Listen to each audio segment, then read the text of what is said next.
조기 대선 국면으로 전환되면서 이제 대통령 피사국가권 부여 자격 이 여부가 아슬아슬했는데 85년 3월생 만 40세 대선 출마 자격이 됐습니다. 네. 최연소 출마자 또 대권 첫 도전 대통령 후보로 나선 이후 여러 차례 인터뷰하셨겠지만은 그래도 한 번 더 말씀 좀 들어보겠습니다. 전 대한민국의 위기를 봅니다. 그래서 하나는 지금 트럼프발 경제 위기가 다가오고 있는 것이고요. 그 안에서 글로벌 감각이 있는 제가 이것을 대응할 수 있다는 생각을 했고요.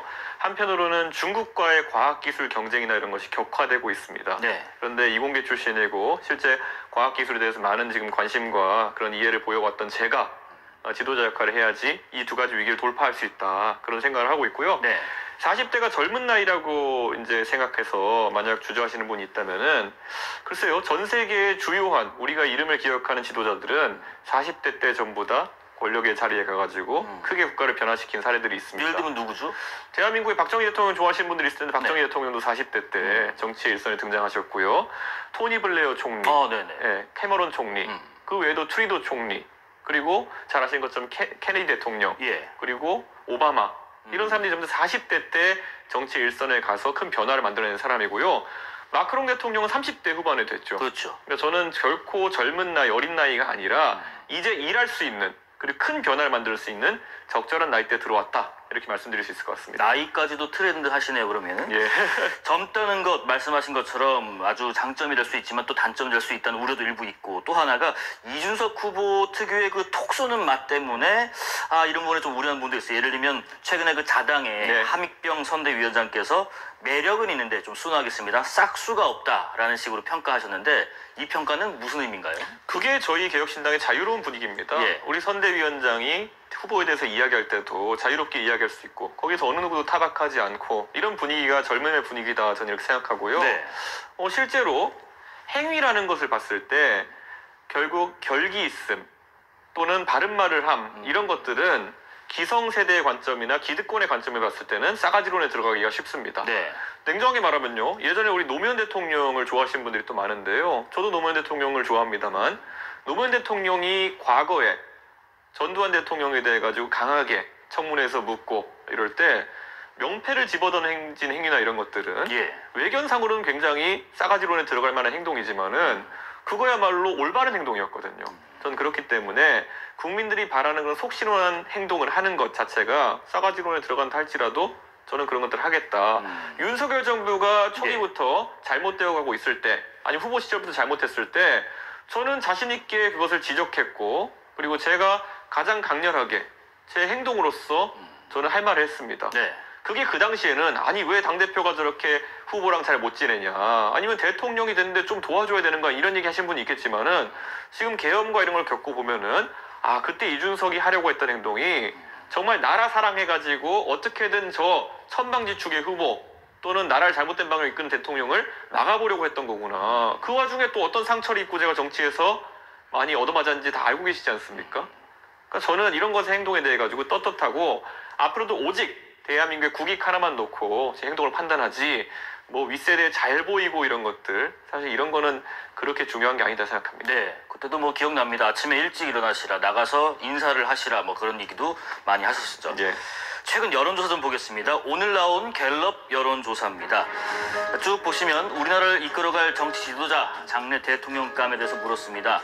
1위 현재까지는 이재명 후보가 나오고 있고 홍준표, 한덕수, 김문수, 한동훈 그리고 이준석 후보님이 2%로 나왔는데 저희가 너무 짠 여론조사를 갖고 왔나요? 이재명 전 대표와는 격차가 좀 큽니다. 어떻게 생각하십니까? 아무래도 이 선거 조사라는 것이요. 이 상대적인 어떤 우위를 조사하는 것이 가장 정확하기 때문에 이 실제로 지금은 국민의힘이나 이런 곳에 경선이 진행되고 있어서 후보가 다자로 펼쳐져 있습니다. 그렇죠. 그런데 이제 각 당의 후보가 나와가지고 3자 구도 이런 식으로 조사를 하게 되면은 저 수치보다 훨씬 월등하게 높은 수치들이 나오고 있거든요. 그렇기 때문에 앞으로 이제 국민의힘의 경선 과정을 지나고 나면은 결국 저 안에서 누군가 한 분 되실 것이고 그 한 분이 아닌 다른 분들을 지지했던 분들은 분산이 될 수밖에 없는 구조입니다. 그래서 국민의힘의 경선이 마무리되는 시점부터가 진정한 민심의 척도가 나올 것으로 보입니다. 억울하실까봐 그 수치도 뒤에 저희가 준비했습니다. 예. 일단 저 여론조사 설명해 드릴게요. 해당 여론조사 한국갤럽이 전국 만 18세 이상 남녀 1000명을 대상으로 4월 15일부터 17일까지 무선 전화 면접을 통해서 진행했고요. 표본 오차는 95% 신뢰 수준에서 플러스 마이너스 3.1%포인트. 자세한 내용은 중앙선거 여론조사 심의위원회 홈페이지를 참조하시면 되겠습니다. 자, 이렇게 좀 잠깐 나눠본 이재명 전 대표와의 어떤 지지율 격차에 대해서 국민의힘 대선 주자들이 반 이재명 빅텐트 목소리를 내고 있는데 이거 잠시 듣고 의견 나눠보겠습니다. 예. 반 이재명 빅텐트를 만들지 않을 수가 없을 겁니다. 우리 당내 후보가 탄생하면 그 사람 중심으로 반 이재명 연대를 개혁신당뿐만 아니라 민주당의 반 이재명 세력들도 같이 해야 이건 막을 수 있을 것으로 나는 봅니다. 그렇게 해야 안 되겠습니까? 전번처럼 뭐 다 나와가지고 조금씩 다 나눠 먹으면 뭐 상대 후보 이재명 후보가 그냥 쉽게 뭐 당선되는 거 아니겠습니까? 그 지난번에 그렇게 한 적이 있죠.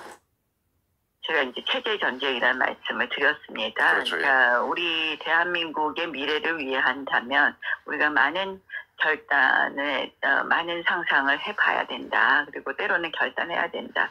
이런 정도로 말씀드리겠습니다. 다 나와서 이렇게 조금씩 나눠 먹으면 되겠냐라는 의견도 있었습니다. 그런데 후보님께서는 지금 반 이재명 빅텐트론 허상에 불과하다 이런 입장이세요? 지금까지 이재명 대표에 대한 여러 가지 이재명 포비아라고 할 만한 그런 부정적 여론은 결국 이재명 대표에 대한 여러 가지 그분의 성격적 결함이라든지 아니면 뭐 그런 좀 사법 리스크라든지 네. 이런 부분을 보고 형성된 거거든요. 최근에 이 기류가 조금 달라질 수밖에 없는 것이 윤석열 대통령을 위시한 그런 국민의힘의 핵심 세력들이 계엄을 이제 터뜨렸기 때문이거든요. 그리고 계엄에 동조하는 모양새를 보이고 이런 모습이 보여지면서 아무리 이재명 대표가 뭐 법인카드를 잘못 썼느니 어쩌느니 하고 뭐 가족 간에 좀 재밌는 대화를 했다는 이런 거 관계없이 어떻게 계엄을 옹호할 수 있느냐. 경중이 완전 차이가 나는 과오가 생긴 거예요. 그 와중에서 예. 이재명이 두려우니까 반 이재명 빅텐트를 해야 된다라는 이야기는 저 좁은 여의도의 일부의 사람들이 하는 이야기지 일반적인 대중을 놓고 보면요. 호환 마마보다 무서운 게 계엄이죠. 이런 식으로 막무가내로 대한민국을 통치할 수 있는 세력이 보수 세력이라고 인지하는 순간 이 틀을 벗지 못하면은 이재명보다 더 무서운 세력이 되는 겁니다. 예. 집권했을 때 위험한 세력이 되는 거거든요. 그러니까 저거는 자기들이 관성에 따라 가지고 한 몇 년 동안 이재명 욕하던 관성에 따라 가지고 지금도 그래도 되겠지 이런 식의 빅텐트를 하자는 건데요. 이미 이재명 대표의 과오에 못지않게 국민의힘이 정권을 잡으면 또다시 이런 전체주의적인 발상으로 계엄을 하고 이러지 않을까 하는 우려가 커진 상황입니다. 예. 저건 될 일이 아닙니다. 저거는 모인다 하더라도. 네네. 자, 여기에 그 아까 말씀하신 대로 이준석 대표가 특히 주목할 여론조사 결과를 보겠습니다. 네. 어제 나온 NBS 전국 지표 조사입니다.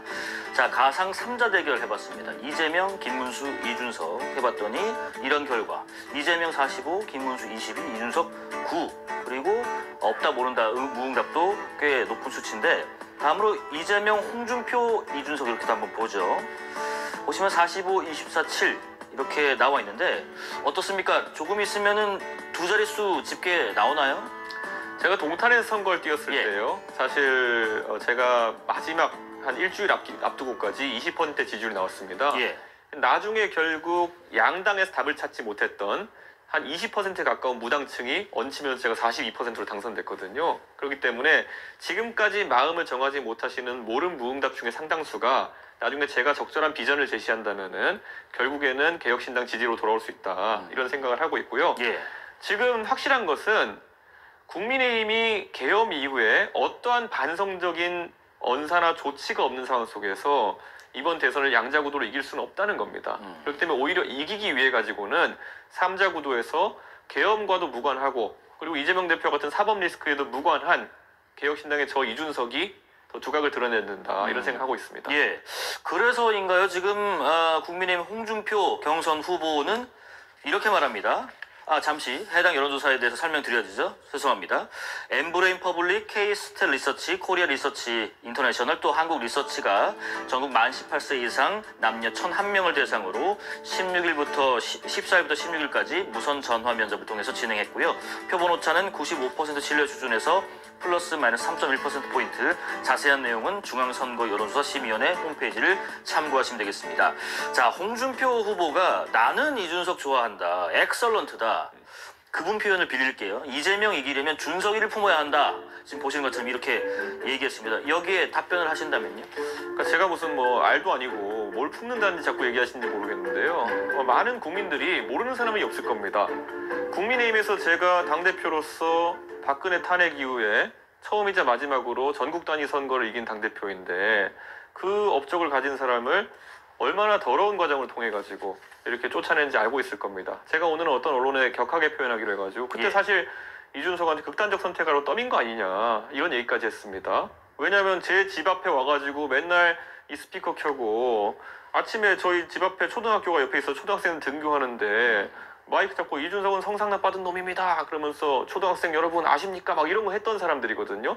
그 정도로 사람을 극단적인 선택하도록 몰아넣었던 사람들이 지금 와가지고 우리가 선거를 이기려면 네가 필요하니까 너 합쳐야 된다. 안 하면 너 배신자. 뭐 이런 식으로 나오면은 이게 얼마나 말도 안 되는 논리입니까? 예. 사실 예를 들어 남녀가 만나는데 뭐 예를 들어 서로 좋아해야지 이런 것들이 성립하는 것일 텐데 갑자기 한쪽에서 가가지고 저는 당신과 꼭 결혼해야 됩니다. 이 말을 반복한다 해가지고 그게 이루어질 수 있겠습니까? 저는 만약에 국민의힘이 이런 걸 생각이라도 한다면은 제가 뭐 성상납의 이런 혐의에 대해 가지고 무혐의 처분받은 지가 거의 1년이 다 돼갑니다. 네네. 그런 상황 속에서 이것에 대해서 그러면 그 당시에 그런 사태를 일으킨 사람들 그럼 그때 일어났던 일에 대한 적절한 조처 이런 것들을 얘기한 사람이 한 명이라도 있어야 되거든요. 자, 소돔과 고모라도 한 명, 두 명만 있었어도 안 망했을 것처럼 지금 이런 엄청난 과오에 대해 가지고 단 한 명도 얘기하길 꺼려하고 있어요. 예. 그 정도 용기가 없는 사람들이 어떻게 이런 빅텐트니 뭐니 하는 것을 성사시킬 수 있겠습니까? 지금 오히려 저한테 배신자들은 꺼낸 기세예요. 저한테 사실상 쫓아내놓고는 네가 여기 참여 안 하면 배신자다 이러려고 하고 있어요. 적반하장도 유분수지. 네. 저는 그래서 이 방송을 보시는 분들 많은 분들도요. 목적을 내세우시면 안 됩니다. 네. 이기려면 이렇게 된다는 그냥 그들만의 당위고요. 결국은 차근차근 풀어갈 리스트림이 있으면은 진정성 있게 해보시라. 근데 못할 거다. 저는 확신합니다. 못할 거라고 확신하신다. 네. 한덕수 권한대행이요. 네. 계속 지금 차출론 얘기 나오는데 여기에 대한 입장은 어떠세요? 저는 한덕수 대행이 사실 관료로서 존경받는 분이고 또 대한민국의 통상 위기 속에서 통상 전문가로서 충분히 하셔야 될 일이 있다라는 생각하고 있습니다. 그런데 지금까지 관료의 영역에서 성공하셨던 분들이 정치의 영역으로 넘어오실 때 부침을 겪었던 사례들이 있습니다. 바로 지난번 탄핵 대선에서 반기문 유엔 사무총장이 겪었던 일도 그런 상황일 텐데요. 그래서 순탄하진 않을 것이다. 이런 생각하고 공무원을 지내시다가 이 정치인으로 전환하시는 과정이 너무 짧아가지고 윤석열 대통령이 사실상 검증 과정 거치지 못한 측면이 있거든요.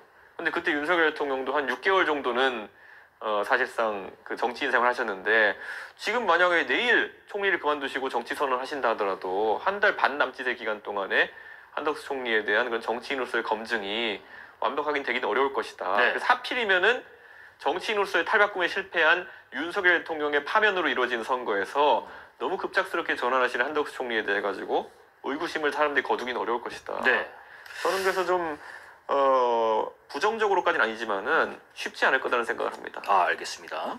남 얘기 또 남의 비판 얘기 이제 좀 접어두고 비전 얘기 좀 해보겠습니다. 그렇다면 대통령 후보로서 이준석 후보의 정책적 공약 중에서 이것만은 내가 반드시 약속할 수 있다. 어떤 건가요?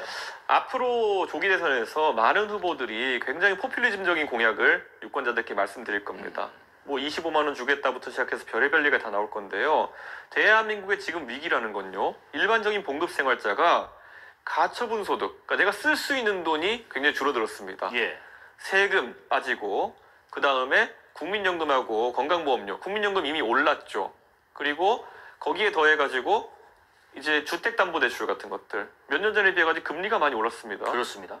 한 달에 뭐 80만 원씩 갚던 분들이 요즘 150씩 갚는 분들이 허다합니다. 그래서 쓸 돈이 없어지니까 사실 여기서 소상공인들이 뭐 벌어지는 돈도 줄어들고 경기가 살지 않는 거거든요. 그래서 저는 가처분 소득을 늘리겠다는 것인데 그럼 앞부분에 제가 얘기했던 여러 가지 비용들 세금과 아니면 연금보험료나 아니면 건강보험료나 이런 것들을 줄이겠다는 약속을 저는 하는 겁니다.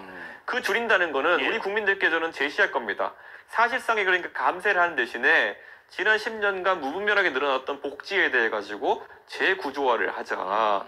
이 말씀을 드리고 싶은 거고요. 네. 이게 사실 정치하는 사람으로서는 꽤 용기 있는 그런 도전입니다. 네네.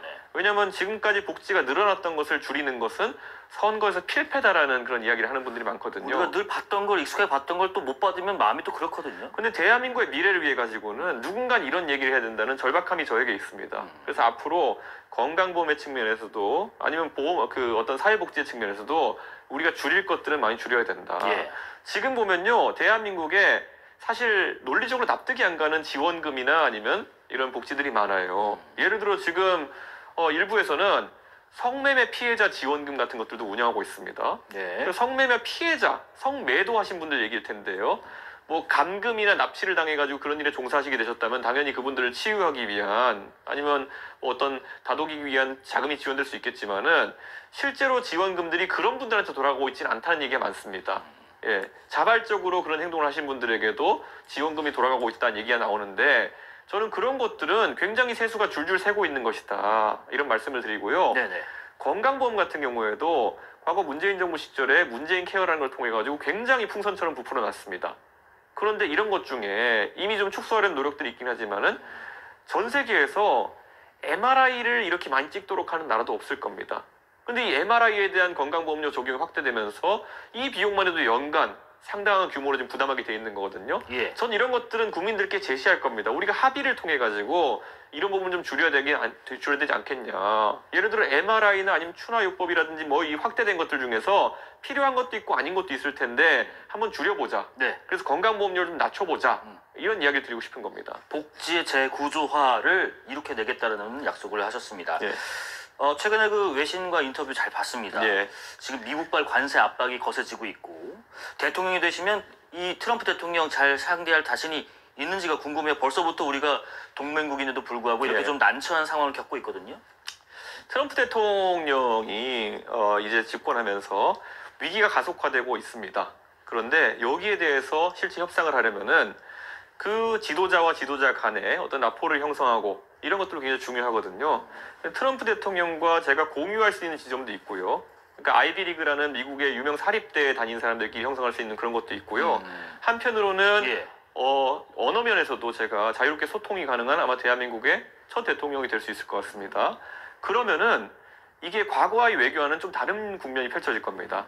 외람되게도 지금까지 문재인 대통령 어디 국제적인 외교 현장에 가셔가지고 뭐 좀 조는 모습이라든지 아니면 윤석열 대통령 우리 잘 알지만은 가셔가지고 실제 지도자들과의 대화보다는 오히려 비속어를 썼느냐 아니냐 이런 것들로 구설수에 오르고 이런 걸 보면서 사실 외교의 공간에서 대한민국 대통령들의 역할이 좀 부실했다는 얘기가 나오는 거거든요. 네. 저는 그런 측면에서 제가 가진 모든 걸 쏟아부어가지고 통상이나 외교 측면에서 한 단계 업그레이드된 대한민국을 보여주겠다. 사실 이 여의도라는 공간에서는 제가 외국에서 대학을 나오고 하버드라는 유명 대학을 나온 것이 큰 도움이 되진 않습니다. 네. 예, 아마 학연 지연 같은 게 약할 수밖에 없거든요. 하지만 미국의 워싱턴 DC에 가는 순간 저의 지금까지 한국에서는 별 도움이 안 됐던 학벌이라고 하는 것이 대한민국에 매우 큰 도움이 될 겁니다. 예. 워싱턴의 주요 의사 결정자들의 상당수가 저와 비슷한 환경에서 공부를 했던 사람들이고 저와 실제로 한 단계 건너기만 해도 상당한 네트워크로 연결될 수 있기 때문에 한 차원 다른 외교를 보여드리겠다 네. 약속드립니다. 알겠습니다. 이 얘기도 잠깐 좀 네. 껴서 해볼게요. 그 비상계엄 당시에 네. 그 선포 이후에 국회에 들어가려고 하셨을 때 당시 그 막아선 경찰들하고 실랑이 중에 이런 소리가 들렸는데 잠깐 그 상황 보고 이어갈게요.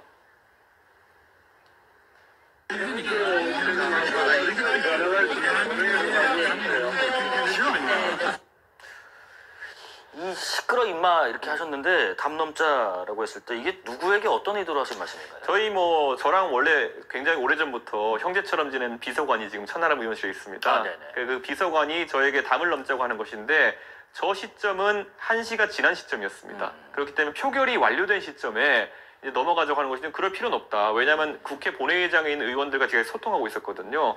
몇 명 정도 들어왔습니까? 그래서 한 170명 정도 들어와 있다는 걸 이미 들었기 때문에 표결로 인한 계엄 해제는 이상이 없는 상태에서 저는 여기서 국회의원이 국회에 진입하는 것을 나가서는 행위에 대해 가지고 정확하게 항의하고 어필하기 위해 가지고 이 안으로 들어가는 걸 고수하겠다 이런 입장을 이야기한 거고요. 네네. 사실 저 이야기 때문에 윤석열 대통령이 이번에 재판정에서 했던 말이 허위라는 것을 증명할 수 있지 않습니까?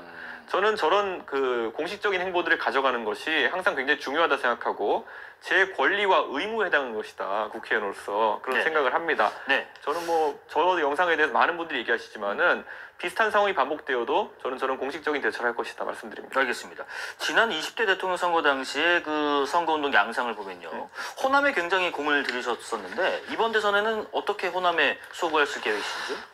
계속 저의 노력을 봐오신 분들이 호남에 많이 계실 겁니다. 작년 5.18에는 저희 개혁신당의 의원 셋이 가가지고 5.18 묘지에서 하나하나 다 한 분 한 분에게 꽃과 그리고 비석을 닦고 이런 행동을 하면서 진정성을 보인 바가 있거든요. 저는 그런 부분이 다른 의도가 아니라 결국 이제는 지역 간의 그런 과거의 은원관계 같은 것들이 사라지고 결국엔 누가 호남 발전의 적임자인지를 놓고 경쟁해야 되는 시기가 오지 않았나 이런 생각하는 겁니다. 지금 만약에 호남에서 이 방송을 시청하시는 분들이 계시다면요. 여쭙고 싶습니다. 그 민주당이 모든 정치의 영역을 독점하던 시절에 복합 쇼핑몰 하나 제대로 추진되지 않아가지고 많은 말이 있었는데 이준석이 젊은 세대와 소통하면서 광주에 그런 것이 필요하다는 것을 널리 알린 뒤부터 이런 논의가 진척돼가지고 이제 호남에 복합 쇼핑몰이 들어설 겁니다. 그러니까 저는 이런 것들이 복합 쇼핑몰 하나겠습니까? 앞으로 호남에 지역 정치권의 그런 카르텔화된 측면 때문에 들어오지 못했던 것들 앞으로도 많이 제시하고 이끌어내겠습니다. 예. 호남에도 이제 5.18에 대한 책임론이나 아니면 그런 비하나 이런 문제로 무리를 일으켰던 그런 보수가 아니라 정말 호남 지역 발전을 잘 이끌어 나갈 수 있는 보수에 대해 가지고 한번 관심을 주시면은 그게 경쟁 체제가 돼 가지고 호남 발전을 더 가속화시킬 수 있을 것이다. 이준석이라면 한번 믿어보실 수 있지 않겠습니까? 단 한 번도 그런 호남에서 아프게 생각하는 부분에 대해서 잘못된 행동을 한 적이 없고 네. 잘못된 언행을 한 적이 없는 저 이준석에게 관심을 가져주시길 부탁드리겠습니다. 알겠습니다. 명태균 씨 이 관련 의혹 좀 여쭤봐야 될 것 같아요. 명태균 씨와 이준석 후보가 지난 2021년 2년 동안 나눈 대화를 한 언론 매체가 다음 주에 보도하겠다 이렇게 예고했는데 무슨 내용을 보도하겠다는 건지 그 예고 내용 듣고 이어가겠습니다. 2021년도에 이준석 의원과 명태균 씨가 한 2년간 나눈 카카오톡 대화가 나왔어요. 본인이 지금 대선 출마하면서 아마 내가 윤석열을 비판하면서 여러 가지 성접대 의혹이나 이런 공격을 받았다고 얘기를 했잖아요. 예. 근데 그 대화 내용을 보면 본인이 그냥 마냥 그 피해만 본 것 같지는 않더라. 거기에 대한 대응을 할 거 아닙니까? 예. 명태균 씨랑 둘이서 막 공모한 것들이 있습니다. 이런 발언을 들어봤고 후보님께서는 명태균 씨랑 인연이 있었던 거는 인정을 하셨지만은 이 여론 조작이나 등등의 의혹에 대해서는 선을 그어 오셨고요. 근데 명태균 씨와 이준석 후보가 공모한 내역이 있다는데 여기서도 답변하신다면요? 공모라는 단어를 굉장히 음모론적으로 쓰기 때문에 예. 대단한 일을 했다라고 말씀하시려는 것 같은데요. 있으면 공개하면 됩니다. 그리고 제가 말씀드리지만은 그 당시에 윤석열 대통령이 메신저로서 명태균 씨를 이제 썼기 때문에 그 과정에서 여러 가지 대화가 오갈 수 있는 겁니다. 근데 거기에 대해 가지고 그분과 만약 공모를 해가지고 어떤 나쁜 일을 했다. 만약에 윤석열 대통령이 나쁜 일을 했다. 그럼 저를 그렇게 윤석열 대통령이 쫓아낼 수나 있겠습니까? 제가 그런 부분을 알고 있다면 만약 잘못하는 일을 같이 했다고 한다면은 네. 그러니까 애초에 그거 자체가 좀 박한 그런 의혹이다 이렇게 생각하고요. 네네. 지금 성상납 의혹으로 저를 쫓아낸 마당에 거기서 어떤 이득을 볼 수 있다는 건 저는 의아하거든요. 저런 주장 자체가.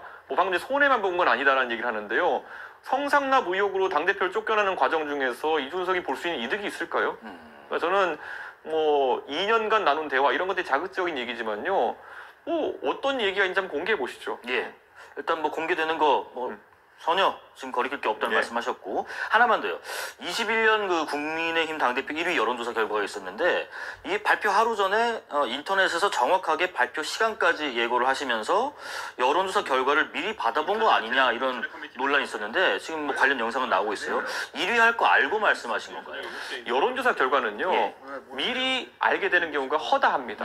실제로 각 언론사에서 의뢰한 여론조사 결과들이 받은 글 형태로 여의도에 많이 돌기도 하고요. 그렇죠. 그리고 실제로 해당 언론기관에서 보도되기 전에서 이렇게 보내주는 경우도 있습니다. 이건 여의도의 관행이기 때문에 다른 당에서 이런 거 지적 안 하지 않습니까? 과거에 정청래 의원이, 민주당의 정청래 의원이 여론조사 꽃이라는 기관의 여론조사 결과를 사실상 수치까지는 아니지만은 미리 사실상 공개함으로 인해 가지고 문제가 된 적도 있었거든요. 근데 나중에 최종적으로는 별 문제 없음으로 이제 결론 난 걸로 알고 있습니다. 그렇기 때문에 이것에 대해 가지고는 여의도의 관행을 가지고 무슨 대단한 일이 있었다라고 얘기하는 것 자체가 좀 의아스럽고요.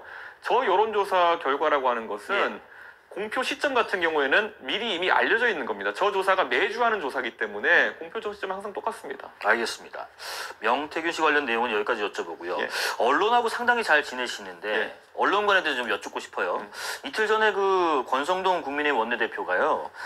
소속을 밝히고 질문하는 지금 기자에게 이렇게 손가락질을 하면서 손목을 잡고 끌고 다니면서 해당 언론을 뭐 이렇게 표현을 했습니다. 지라시라는 식으로요. 이 화면 보셨을 텐데 어떻게 보셨습니까? 언론은 한편으로는 확성기와도 같은 것이라고 예. 생각합니다. 근데 그 안에서 나에 대한 좋은 소식을 더 크게 들리게 하는 역할도 하지만은 나에 대한 좀 안 좋은 게 있으면은 그게 더 크게 들릴 때는 정치인들이 아쉬워하는 그런 측면이 있겠죠. 근데 한편으로는 아까 말했듯이 또 좋은 게 있으면 나쁜 것도 있는 것처럼 그에 대해서 담담히 받아들이는 것이 중요하고, 저는 지금까지 제가 정치하면서 언론사의 규모나 이런 것을 따진 적도 없는 것 같고요. 그리고 기자 한 분 한 분, 언론인 한 분 한 분들을 다 공정하게 대해야 된다는 생각으로 임해왔는데요. 저렇게 엠부시 상황이 와도요. 뭐 많이 당해봤습니다, 저도. 그래가지고 많이 저에게 대한 저런 상황을 통해서 부적절한 기사가 나오기도 했고요. 예. 그럼 제가 말씀드리지만은 제가 언론을 상대하면서 겪을 수 있는 긍정적인 효과, 부정적인 효과를 아마 합하면은 중간점 정도가 나오지 않을까. 중간점 정도. 예, 나는 생각인데요. 네. 뭐 본인에게 우호적인 언론만 편식하려고 하는 사람들의 정치적 말로가 그렇게 좋지는 않았던 것 같습니다. 그렇기 때문에 언론이 하는 지적이라는 거는 국민들이 하고 싶은 지적을 대신하는 측면도 있는 거거든요. 그렇기 때문에 저는 그 부분에 대해서 항상 국민들이 물어보는 질문이다 생각하고 대응하고 있습니다. 공통 질문을 계속 드리고 있습니다. 예. 그 비상계엄부터 우리가 탄핵 정국을 거치면서 우리 사회가 양극단으로 정말 심하게 분열됐다, 이런 걱정들이 많으신데 문제라는 데 동의하실 것 같고, 대통령이 되신다면 이 부분을 어떻게 해결하실까요? 제가 만약 대통령이 되면요, 개혁신당에 지금 3명의 국회의원이 있는데요, 제가 의원직을 상실하기 때문에 2석이 됩니다. 그럼 개혁신당 단독으로는 국가를 운영할 수 있는 방법이 없습니다. 네. 그렇기 때문에 제가 대통령이 되면은 아마 강제된 협치를 해야 될 겁니다. 그래서 저는 내각을 즉시 거국 내각을 구성하는 형태로 해서 협치를 이루겠습니다. 솔직히 그거 아니고는 저에게 어떤 답이 있겠습니까?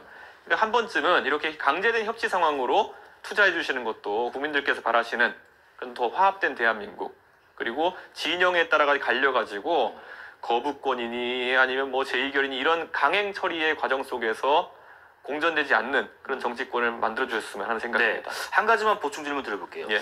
정치 시작하신 이후 2011년으로 잡는다면 꽤 오래되셨는데 네. 여러 위기가 있었습니다. 가장 위기였던 순간은 언제였나요?